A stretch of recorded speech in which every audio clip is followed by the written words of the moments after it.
Now, let's look at some pathologies.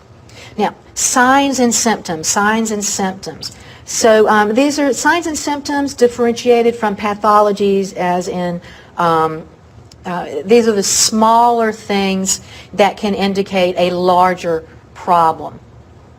So we've all coughed at some point in time, and coughs are described as productive or non-productive.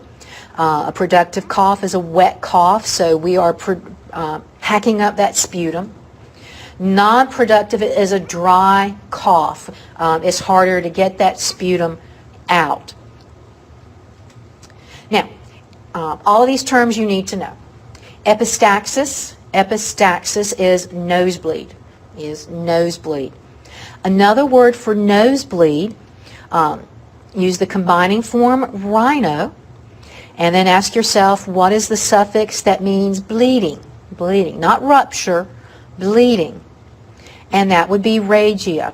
So rhinorrhagia would be a nosebleed, hemorrhaging of the nose. But not rhinorrhexis. Rhinorrhexis, it would be ruptured. So epistaxis, rhinorrhagia mean nosebleeds. Expectoration, X means out. So this is the process of spitting or coughing up, coughing out the sputum, expectoration. Hemoptysis, we're spitting up blood. Rhinorrhea is a runny nose. A pleural rub is a friction rub. Here again, the pluri is for anti-friction. Rouse or rails are cracking sounds in the chest.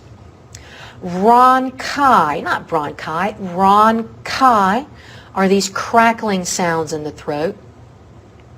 Stridor is a harsh, high-pitched sound. And we've all heard of wheezes. We've all heard wheezes. It's this whistling or sighing sound.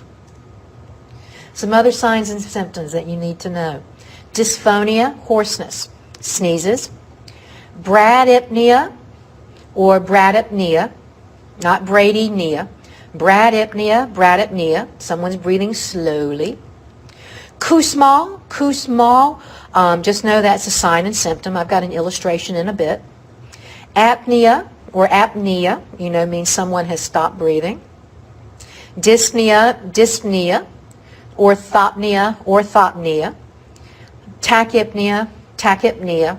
So again, the absence, difficulty, someone must sit up straight or fast. And cyanosis, you mean a condition of someone is blue. So blue-gray, slate gray, some kind of blue tint to their body because they're being deprived of oxygen. Hypoxia, someone doesn't have enough oxygen in their blood. Hypercapnia, someone's got too much carbon dioxide in their blood. And there's hypoxemia, same thing as the other. Now, here's if you wanted to look at in a visual form what the respiratory patterns look like. Again, this is not on a test, but it is kind of interesting.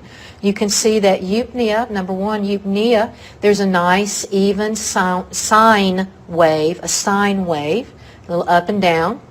Tachypnea or tachypnea, you notice they're coming much faster, whereas bradypnea is much slower. Apnea, well, that kind of makes sense. It's a flat line. Cheyne-Stokes, just looking for the pronunciation. Bio, apnistic, agogonal, whatever. And then there's Kusmal, and then sighing. So those would be what the respiratory patterns